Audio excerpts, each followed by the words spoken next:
Describe him to me. And Muslims, look at the description of your Rasul. And for some, this would be the first time you hear what your Prophet looked like. I saw a man of striking appearance. ظاهر الوضاء أبلج الوجه, radiant face, حسن الخلق, beautifully created. لم تعبه الثجلة, his belly wasn't protruding. ولم تزر به السعلة, nor was his head disproportionate and small. وسيم قسيم, proportionate and delicate, finely made, a specimen of a creation. في عينيه دعج, in his eyes there was a contrast. The dark was immensely dark, the white was excessively white. وفي أشفاره وطف, and his eyelashes were long.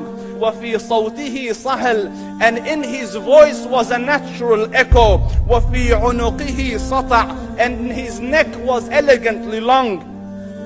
وفي لحيته كثاثة, his beard was full and thick. أزج أقرن, his eyebrows were arched, but they were not joined, it was separated. In summit فعليه الوقار, when he was silent, dignity covered him. وإن تكلم سماه وعلاه البهاء, and when he spoke it was audible and clear, almost commanding and overtaking. أجمل الناس وأبهاهم من بعيد, from afar the most striking and outstanding in appearance. وأحسنهم وأجملهم من قريب, and when he came near, the best of them and the most handsome of them in closeness. حلو المنطق, such an exalted and sweet level of logic. Like when he used to speak, it was so coherently logical, it was smooth and easy to understand. فصل لا نزر ولا هذر, he was to the point, not excessive nor too short.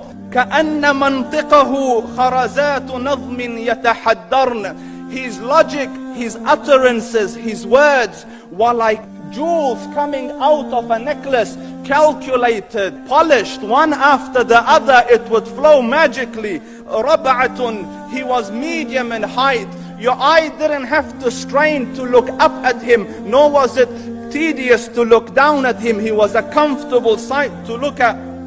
له رفقاء يحفون به, he had friends, the people that were with him, they were working around him to try to serve and protect him. إن قال سمعوا لقوله, when he used to say something, they used to hearken to what he used to say. وإن أمر تبادروا إلى أمره, when he commanded, they used to compete to fulfill the command. This is Muhammad Rasulullah. This is Muhammad Rasulullah. Anas ibn Malik says, he says, I came out one night, I came out one night, it was the full moon night.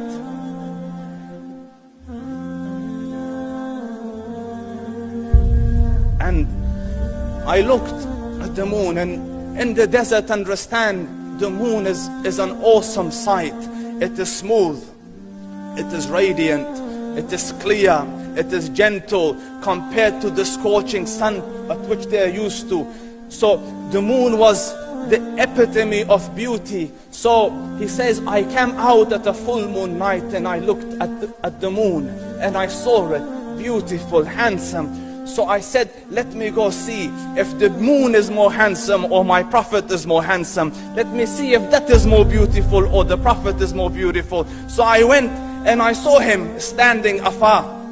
So I looked at his face and I looked at the moon, and I looked at his face and I looked at the moon, and I looked at his face and I looked at the moon, and he said, Wallahi, he was more handsome than the moon in its entirety. That is just the look of your Rasul. Aisha radiyallahu anha says, I was sewing with the needle. My needle dropped in the dark. I couldn't find it. I said, Ya Rasul, I can't find it. He moved his face close, and I swear, out of the radiance of his face, I found my needle. And the Prophet sallallahu alaihi wasallam was mind-bogglingly handsome. But his handsomeness was covered with waqar and jalal and hayba.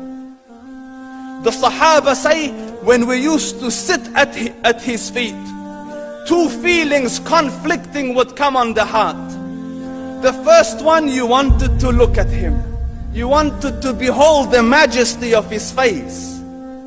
And when you wanted to look up, shyness used to overtake you, so you used to look down. Amr ibn al-As says, I sat with him many times, but if you ask me to describe his face, I can't describe it. I wouldn't be able to look up to him ijlalan wa ta'zeeman. I couldn't look up at him. And that is why he didn't have the problems that Yusuf alayhi salam had. Because it was difficult to penetrate the awe and the splendor of the Rasul.